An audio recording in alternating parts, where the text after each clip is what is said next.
Hello and welcome to my channel. My name is Roxy and this is Orchids 365.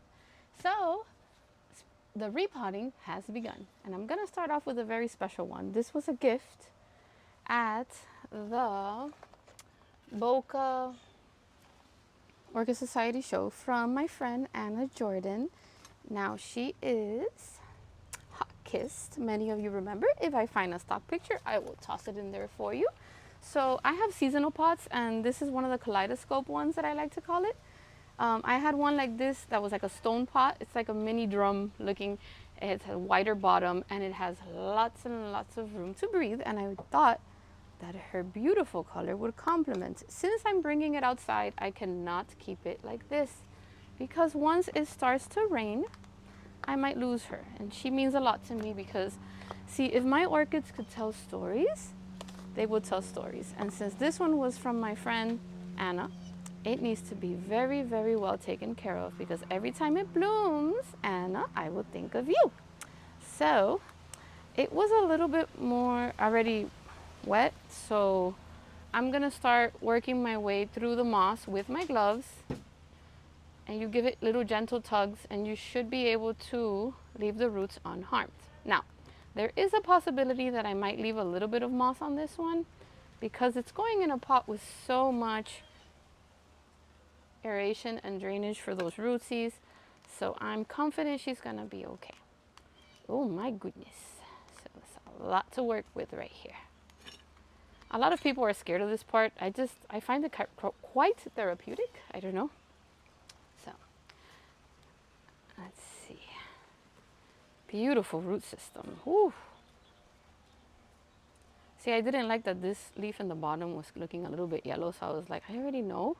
Because I had her inside, I didn't water her that much, but I already know that if I leave her here and it gets one of those downpours and I forget to put her in her pretty pot, I'm gonna regret it because this is a very, very beautiful phal.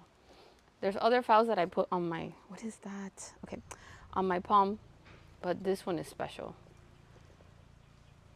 And I thought she was rocking this pot. Okay, so far I have this entire 4-inch, maybe, yeah, 4-inch container full of moss. So I'm gonna just test her size right now. I almost wanna even leave her bare root in there because she looks so pretty, but I do wanna do like a little, I wanna pot her up with a tilt to the side because I wanna make sure that crown never sits with water in it. All of my phals that are outside are either mounted sideways. Even the species ones that I have in little compact pots are planted sideways because that is the best way to prevent root rot because you don't want that.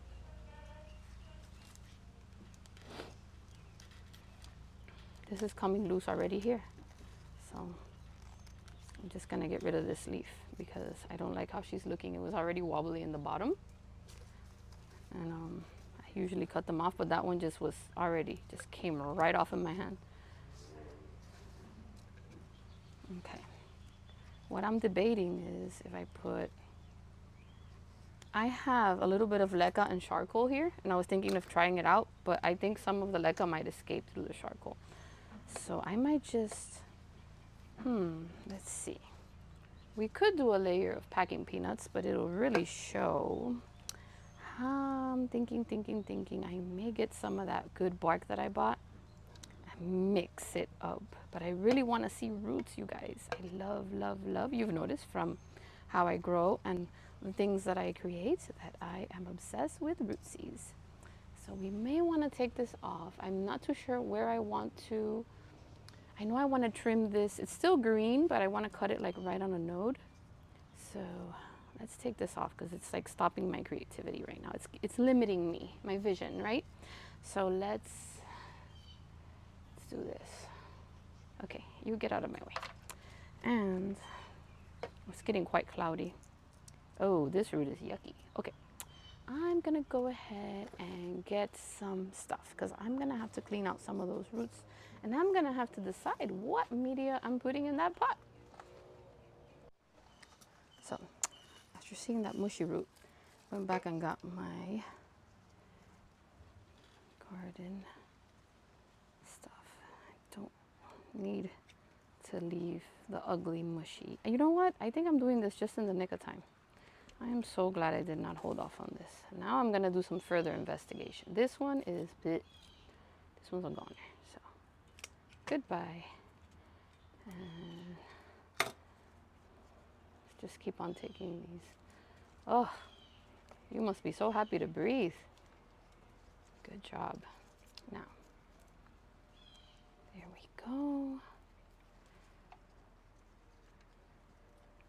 Okay, found something ugly in there that I do not like either.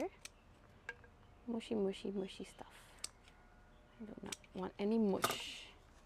There you go. Oh man, these roots are beautiful. This one's dry.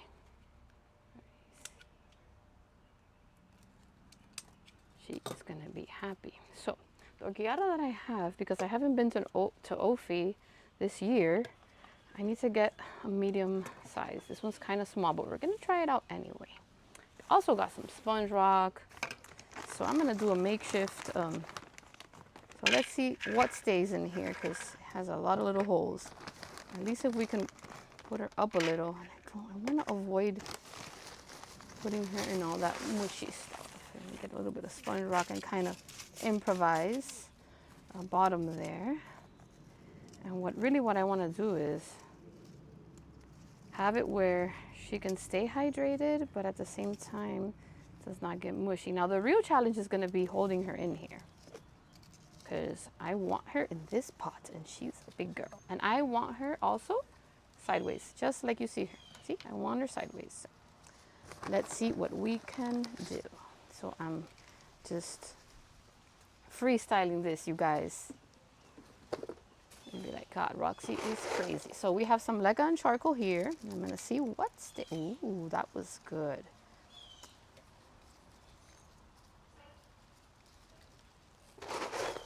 Sometimes you have to improvise, because I have a vision. And how you grow your collection is pretty much art, if you ask me. So it's what you want to see. It's what makes you happy when you walk out into your garden, but what also keeps your orchid alive and well and healthy too. So you have to find that balance of, okay, are you happy?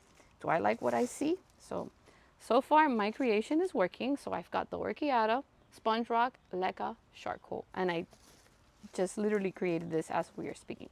And notice I'm doing this completely sideways. You never want to leave them out upright like that. That is a crime. This will help her beautiful long leaves just let that water drip out. What I need to go find is, or perhaps I can use this stick, is I need to make sure that I hold her real tight in there, guys, because the minute my cat jumps over her and she falls to the ground and I'm busy, and by the time I see her again, she is a dead orchid. So we want to make sure that we hold her really tight in place and she's not wobbly at all. It's just like my rule when we're mounting. A wobbly orchid is a dead orchid. Do not forget that in nature, that is how it works. So whenever you pot, you have to shake your pot, you have to do all kinds of things, and if she is sturdy in there, then you are good to go. Gonna force a little bit of bark on there just for the sake of getting her nice sturdy. You press hard, don't be afraid. Hard, hard, hard. Look at that. She barely even wobbles and she's heavy.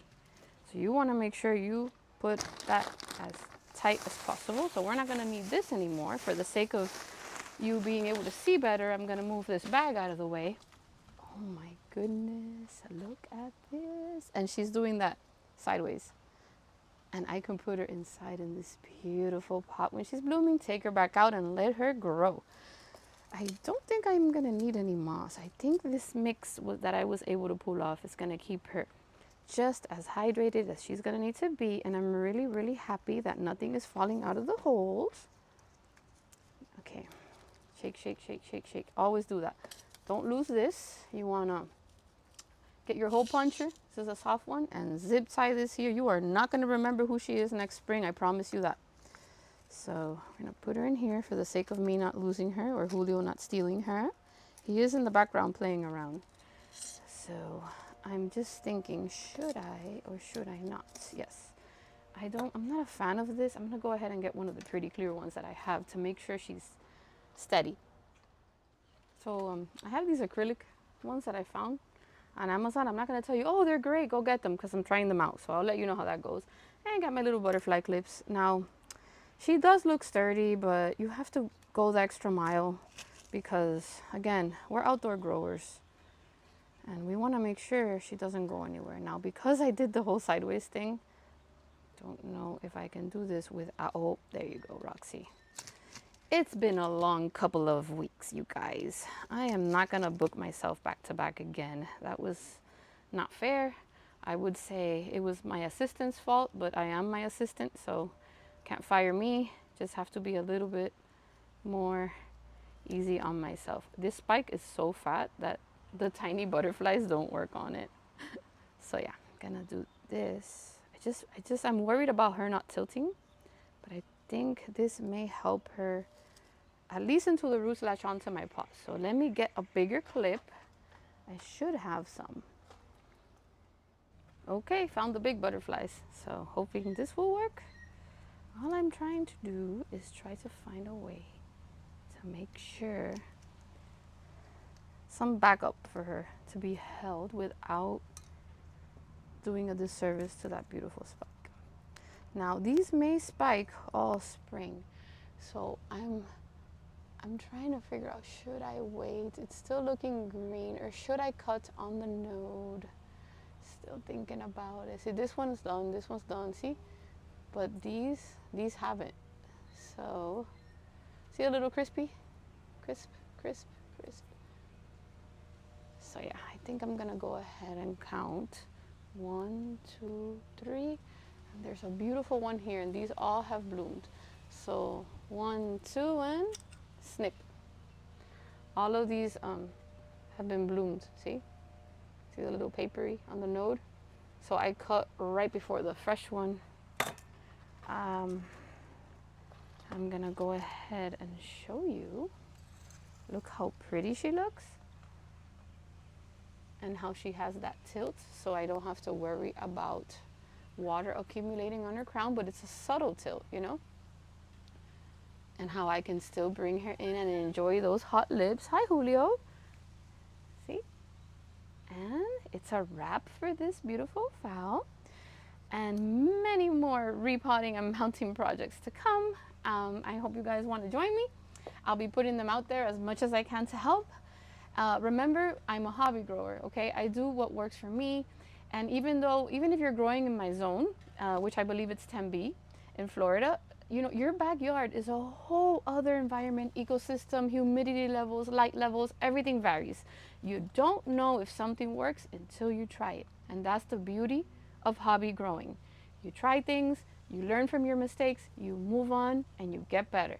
You get better at things with practice and lots of patience. I promise you, you will get there. Be patient. Happy growing. Enjoy this beautiful spring weather. And always remember to please be kind. Catch you next time.